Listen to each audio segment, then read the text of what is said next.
मनीष सरकारी नौकरी करता है। सालों बाद मनीष को नौकरी से छुट्टी मिलती है, इसलिए वो घूमने के लिए आजमगढ़ पहुंच गया। मनीष इस जगह से अनजान था। कितने साल बाद आज मौका मिला है मुझे घूमने का। ये छुट्टी मैं वसूल करूंगा, बहुत मजे करूंगा। तभी मनीष ने सामने टंगा एक बोर्ड देखा। मनीष ने गांव के अंदर कदम रखा। ये गांव तो बहुत ही सुनसान है, कोई दिखाई भी नहीं दे रहा है यहाँ। बड़ी अजीब बात है ये। थोड़ी हवा चलती है। मनीष की आंखों में कुछ चला जाता है। उसे कोई चुड़ैल दिखती है और फिर वो गायब हो जाती है। मनीष डर जाता है। कौन है? कोई है यहाँ?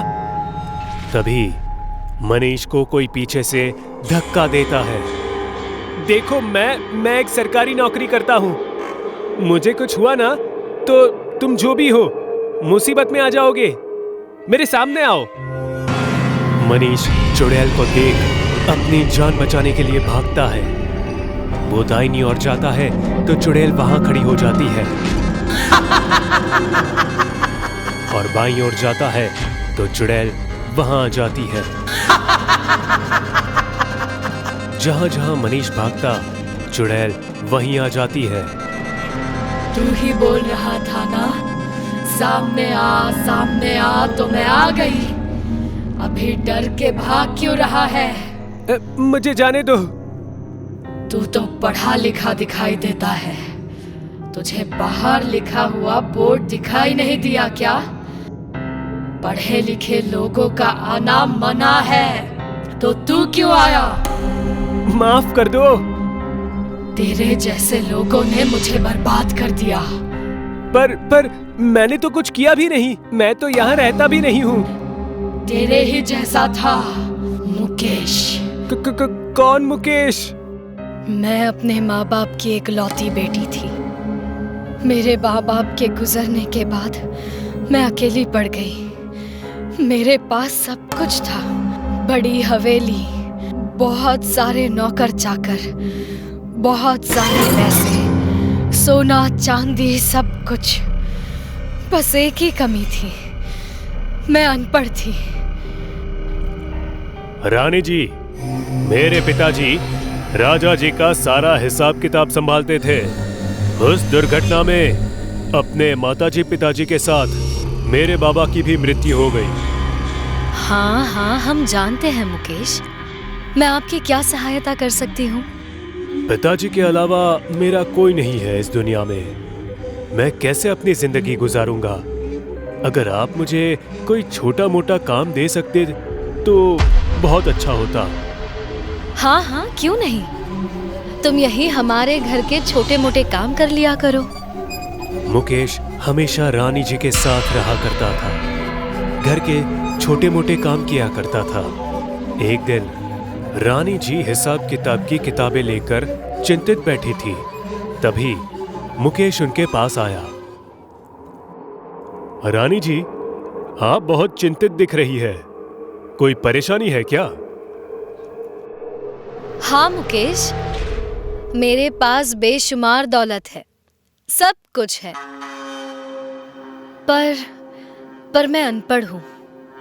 मेरे पिताजी ने लाख कोशिश की मुझे पढ़ाने की, लेकिन मैं पढ़ नहीं पाई। काश थोड़ा पढ़ लिख लेती। अब इन सब को संभाल नहीं पा रही। हिसाब किताब मेरे बस की बात नहीं है मुकेश। बस इतनी सी बात? रानी जी, मेरे पिताजी आपके पिताजी का हिसाब किताब संभालते थे, और अगर आपको मुझ पर विश्वास है तो मैं आपका ये काम अवश्य कर सकता हूँ। तुमने तो मेरी उलझन ही सुलझा दी मुकेश। मुझे तुम पर पूरा विश्वास है। तुम आज से ही इन किताबों का भार संभाल लो। जब से मेरी जिंदगी में मुकेश आया था, मानो मेरी चिंता दूर हो गई हो, और मुकेश हमेशा मेरे आसपास रहता था। मुझे वो पसंद भी आने लगा था। रानी जी, ये कुछ कागज हैं, आपका अंगूठा चाहिए। मैं ये कागज पढ़ दूं? नहीं मुकेश, कोई जरूरत नहीं। मुझे तुम पर यकीन है। बोलो, कहाँ अंगूठा लगाना है? मैं मुकेश की हर बात मान लेती थी। जहाँ मुकेश अंगूठा लगाने को बोलता था, मैं लगा देती थी। मैंने तो मुकेश और मेरी शादी के सपने तक संजो रखे थे। पर उस दिन कुछ लोग आए। कौन हो तुम लोग? जरा रुकिए, ऐसे कैसे घुसे चले आ रहे हो मेरी हवेली में? कौन हो? हम ये हवेली खरीदने आए हैं। हवेली के मालिक ने हमें बुलाया है। क्या? नहीं, हमने ये हवेली बेची नहीं है और मैं इस हवेली की मालकिन हूँ। अरे पर इन कागजात पर तो मुकेश का नाम है। मुकेश ने सब कुछ अपने नाम पर कर लिया, मुझे धोखा देकर, और मेरा सब कुछ छीन गया। मुकेश ने हवेली से धक्का मारकर मुझे निकाल दिया। मैं पुलिस के पास गई, कोर्ट भी गई। महलों में रहने वाली मैं सड़कों पर आ गई और ये मुझे बर्दाश्त नहीं हुआ। मैंने खुद अपनी जान दे दी।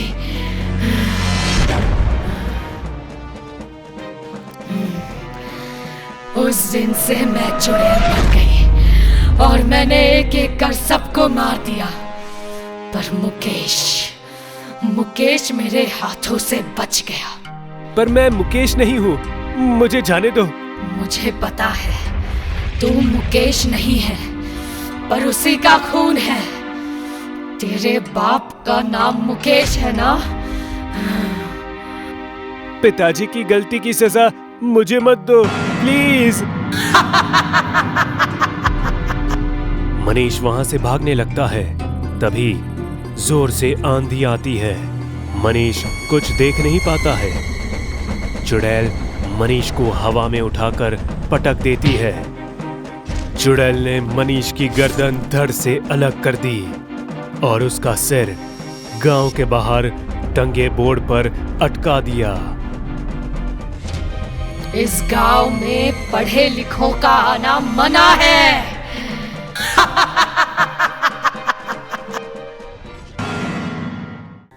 गांव के बीचों बीच महेश्वर का बहुत बड़ा घर था। खानदानी अमीर होने के कारण घर में पैसों की कोई कमी नहीं थी।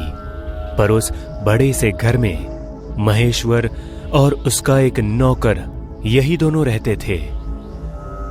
इसलिए वो पैसों को दान कर देता। गांव के लोग उसे बहुत मानते और उसकी इज्जत भी करते। दिन भर लोगों का आना जाना होने के कारण उसका दिन काम और दान में निकल जाता था। पर रात को उसे बहुत ज्यादा अकेलापन महसूस होता। एक दिन महेश्वर ने नौकर को अपने कमरे में बुलाकर पूछा, अरे सुनो, ये गांव के लोग दिन भर तो मेरे आगे पीछे घूमते हैं, पर रात को इन्हें क्या हो जाता है? कोई घर के आसपास से भी नहीं गुजरता, ऐसा क्यों? मालिक, ये सब उस सामने वाले पीपल के पेड़ की वजह से हो रहा है। गांव के सभी लोग उस पेड़ से डरते हैं। भला क्यों? क्योंकि गांव वालों का यह कहना है कि रात के समय उस पेड़ पर एक चुड़ैल का सिर लटकता दिखाई देता है।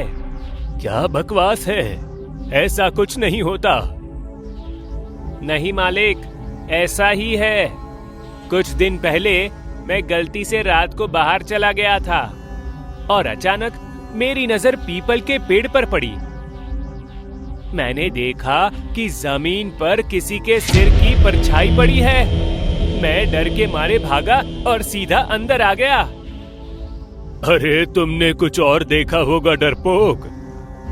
नहीं मालिक। अरे चुप, जाओ यहां से। नौकर वहां से चुपचाप निकल गया। महेश्वर अपने कमरे की खिड़की से उस पेड़ को देखने लगा। नौकर की कहानी की वजह से आज उसे वो पेड़ थोड़ा अलग नजर आ रहा था। चुड़ैल का सच जानने के लिए उसने खुद उस पेड़ के पास जाने का फैसला किया। महेश्वर धीरे धीरे उस पेड़ की तरफ बढ़ रहा था। वो पीपल का पेड़ चांद की हल्की रोशनी में बिल्कुल शांत और डरावना दिखाई दे रहा था। जैसे ही वो पेड़ के थोड़े नजदीक पहुंचा, उसे जमीन पर कुछ साया सा दिखने लगा। वो थोड़ा डर गया, पर हिम्मत करके आगे बढ़ता रहा। महेश्वर पेड़ के पास पहुंचा। उसे वो कटे हुए सिर की परछाई साफ दिखाई देने लगी। उसने परछाई को ध्यान से देखकर ऊपर पेड़ की तरफ देखा। पेड़ पर कुछ भी अलग ना दिखने के कारण वो डर के मारे सोच में पड़ गया। तभी अचानक पेड़ से खून टपकने लगा और वो परछाई हिलने लगी। कुछ देर बाद चुड़ैल का डरावना सिर जमीन को चीरते हुए बाहर आने लगा। महेश्वर बुरी तरह से डर गया और घर की तरफ भागा। चुड़ैल के सिर ने महेश्वर का पीछा किया, पर पेड़ की परछाई के बाहर वो नहीं आ पाया। महेश्वर हांफते हुए घर के अंदर पहुंचा। नौकर महेश्वर को देखकर डर गया। अरे क्या हुआ मालिक? वो चुड़ैल का सिर मेरा पीछा कर रहा था। आप इतनी रात को बाहर गए ही क्यों थे? आपको कहा था ना मैंने। महेश्वर बेहोश हो गया। अगली सुबह महेश्वर उठकर खिड़की से उस पेड़ को घूरता रहा। इस चुड़ैल के सिर का कुछ करना पड़ेगा। इस पेड़ की वजह से ये सब कुछ हो रहा है। अगर ये पेड़ ही ना रहा तो?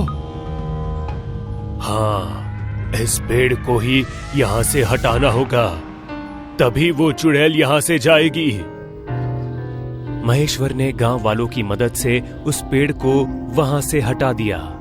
पूरा गांव महेश्वर की जय जयकार करने लगा, उसे दुआएं देने लगा। अरे महेश्वर साहब, आपका बहुत बहुत शुक्रिया। आपने उस चुड़ैल को जड़ से मिटा दिया। सही कहा। इस चुड़ैल ने हमारा रात को बाहर निकलना बंद कर दिया था। साहब, आप हमारे लिए और इस गांव के लिए भगवान हैं। अब आप सब लोग आराम से रात को घूम सकते हैं। डरने की कोई बात नहीं है। सब लोग अपने अपने घर चले गए। महेश्वर भी अपने घर चला गया। रात हो गई। चांद की रोशनी बिल्कुल ना के बराबर थी। महेश्वर अपनी खिड़की से उस पेड़ वाली जगह को देख रहा था। तभी नौकर आके बोला, मालिक, आपको कुछ चाहिए? नहीं, जाओ, सो जाओ तुम। नौकर वहां से चला जाता है। महेश्वर बड़ी खुशी से सोने चला गया। आधी रात हो गई। सारा गांव गहरी नींद में सो रहा था। तभी अचानक महेश्वर के कमरे की खिड़की खुली। महेश्वर खिड़की बंद करने के लिए खिड़की के पास पहुंचा। तभी बाहर से चुड़ैल का सिर कमरे के अंदर आया। महेश्वर बहुत डर गया। महेश्वर डर के मारे बेड पर चढ़ गया। चुड़ैल का सिर जोरों जोरों से हंसने लगा और उसके ऊपर घूमने लगा। महेश्वर रोते हुए चिल्लाने लगा, पर उसकी आवाज कोई नहीं सुन पा रहा था। तूने मुझसे मेरा घर छीना, अब मैं तुझसे तेरा घर छीनूंगी।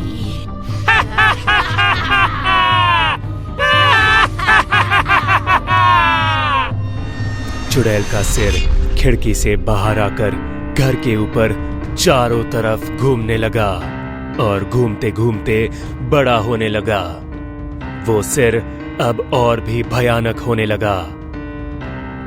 चुड़ैल का सिर एक जगह रुका और आंखों से लाल रोशनी निकालकर उस घर को आग लगा दी। अंदर से महेश्वर और उसके नौकर की चिल्लाने की दर्दनाक आवाजें आने लगी। वो सुनकर चुड़ैल और जोर से हंसने लगी। देखते ही देखते पूरा घर जलकर खाक हो गया। कुछ देर बाद उस मलबे में से एक पीपल का पेड़ उगने लगा। पेड़ पूरी तरह से बड़ा हो जाने के बाद उस चुड़ैल का सिर उस पेड़ के अंदर गायब हो गया। कहते हैं कि उस चुड़ैल की वजह से गांव के लोग रात में तो क्या, दिन में भी उस पेड़ के पास जाने से डरते हैं। रीमा और सोम, ये दो चोर रात के समय गांव-गांव घूमकर चोरियां करते थे। दोनों को इसमें बहुत मजा आ रहा था। एक रात ऐसे ही चोरी करने के इरादे से रीमा और सोम एक गांव में आ पहुंचे। दोनों एक पेड़ के नीचे बैठकर गांव को देखने लगे। गांव दिखने में छोटा था, पर घर बहुत अच्छे और बड़े थे। देख रही हो रीमा, गांव के सभी लोग बहुत पैसे वाले दिखते हैं। ये गांव तो हमें एक ही रात में अमीर बना देगा। लेकिन ये अमीर लोग बहुत चालाक होते हैं। इनके घर में चोरी करना आसान नहीं होगा। अरे तुम उसकी चिंता मत करो, मेरे पास एक तरकीब है। ये गांव के अमीर लोग बहुत डरपोक होते हैं। हम इन्हें नकली चुड़ैल बनके डराएंगे और फिर लूट लेंगे। ये तो बहुत अच्छा आइडिया है। अब इन्हें नकली चुड़ैल से कोई नहीं बचा सकता। इतना कहकर रीमा चुड़ैल की तरह हंसने लगी और बारिश शुरू हो गई। गांव में गुरुनाथ नाम का एक आदमी उसकी बीवी के साथ रहता था। वो बहुत अमीर नहीं था, पर पैसों की कोई कमी भी नहीं थी। उस रात वो दोनों घर में गप्पे लड़ा रहे थे। तभी घर की लाइट चली गई। अरे ये क्या? तुम यहीं रुको, मैं ऊपर देख के आता हूं। शायद बारिश की वजह से गई होगी। गुरुनाथ वहां से चला गया। बाहर अचानक बिजली कड़की और नलिनी डर गई। थोड़ी ही देर में ऊपर से गुरुनाथ के जोरों से चीखने की आवाज आई। उस आवाज से नलिनी और भी डर गई। गुरुनाथ, क्या हुआ आपको? नलिनी अंधेरे में दौड़कर ऊपर जाने लगी। उसी वक्त ऊपर से गुरुनाथ भी दौड़कर नीचे आ रहा था। सीढ़ियों के बीच में दोनों टकराए और नीचे गिर गए। नलिनी ने गुरुनाथ को देखा। वो बहुत डरा हुआ था और उसके सर से खून बह रहा था। ये खून कैसे निकल रहा है?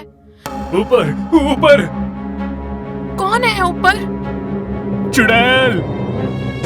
चुड़ैल का नाम सुनकर नलिनी भी डर गई। तभी दोनों ने देखा कि सीढ़ियों से एक रोशनी उनकी तरफ हवा में तैरती हुई आ रही थी। दोनों डर के मारे भागे और घर के बाहर जाने की कोशिश करने लगे, पर घर का दरवाजा बाहर से बंद था। गुरुनाथ ने दरवाजा तोड़ने की कोशिश की, पर उसका कुछ भी असर नहीं हुआ। इतने में पीछे से एक भयानक आवाज आई। रुक जाओ! दोनों ने पीछे मुड़कर देखा तो वहां एक चुड़ैल हाथ में मोमबत्ती लिए खड़ी थी। उस मोम की रोशनी में उसका डरावना चेहरा बहुत ज्यादा भयानक लग रहा था। भागने की जरूरत नहीं है। अगर जैसा मैं कहती हूँ वैसा तुमने नहीं किया तो मैं तुम दोनों को मार डालूंगी। तुम जो कहोगी वो हम करेंगे, पर हमें जाने दो प्लीज। अच्छी बात है। इतना कहकर चुड़ैल हंसने लगी। उसके बाद चुड़ैल ने अपना एक हाथ खिड़की की ओर बढ़ाया और अपनी उंगलियां हिलाने लगी। जैसे ही चुड़ैल ने उंगलियां हिलाई, एक बड़ा सा बैग खिड़की से उड़कर अंदर आया और चुड़ैल के सामने जमीन पर गिर गया। ये देखकर गुरुनाथ और नलिनी बहुत ज्यादा डर गए।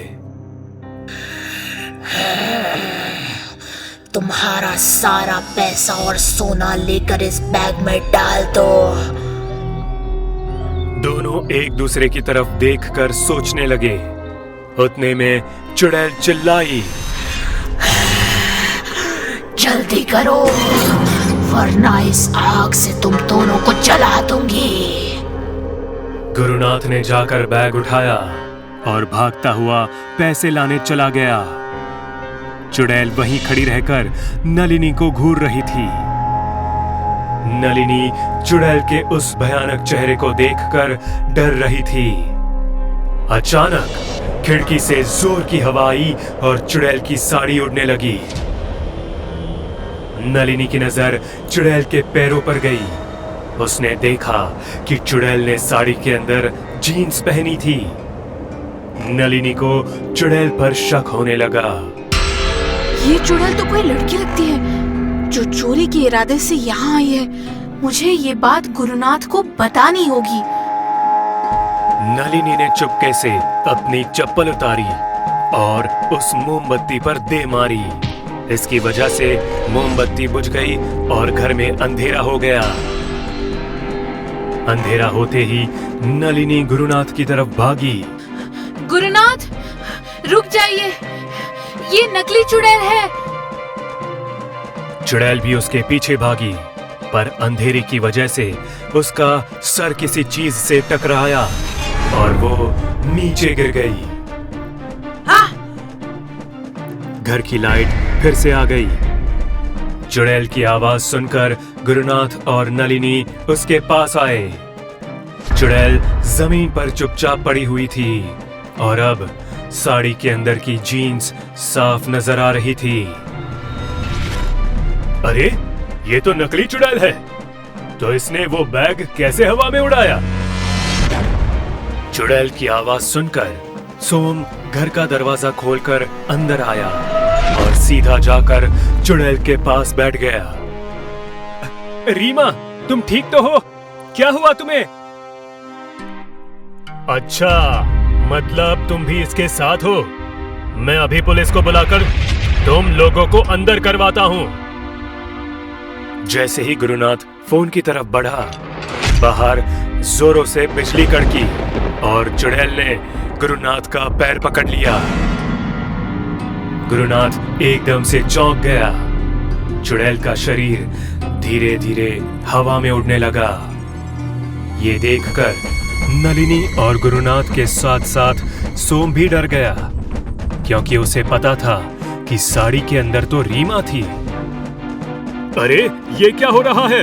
ये तो आम लड़की थी ना जो नकली चुड़ैल बनी थी। रीमा? चुड़ैल हवा में खड़ी हो गई। कोई रीमा नहीं है यहाँ। वो पैसों का बैग मुझे दे दो वरना मैं तुम सबको मार डालूंगी। गुरुनाथ ने डरते हुए कहा। मैं नहीं दूंगा। नलिनी, ये जरूर इनकी कोई नई चाल है। क्या कहा? चुड़ैल ने गुस्से में आकर गुरुनाथ को हवा में उठाया और दीवार पर फेंक दिया। चुड़ैल ने वो बैग उठाया और बाहर आसमान में गायब हो गई। सोम दौड़ता हुआ बाहर आया और चुड़ैल की दिशा में देखने लगा। सोम को खुद की आंखों पर यकीन नहीं हो रहा था, क्योंकि उसकी दोस्त जो नकली चुड़ैल बनी थी, वो अब असली चुड़ैल का रूप लेकर इंसानों को मार रही थी। उस हादसे के बाद गांव में चुड़ैल की वजह से बहुत लोगों की मौत हुई, क्योंकि लोग उसकी जीन्स देखते और उसको नकली चुड़ैल मानकर उसे पैसे देने से इनकार कर देते थे।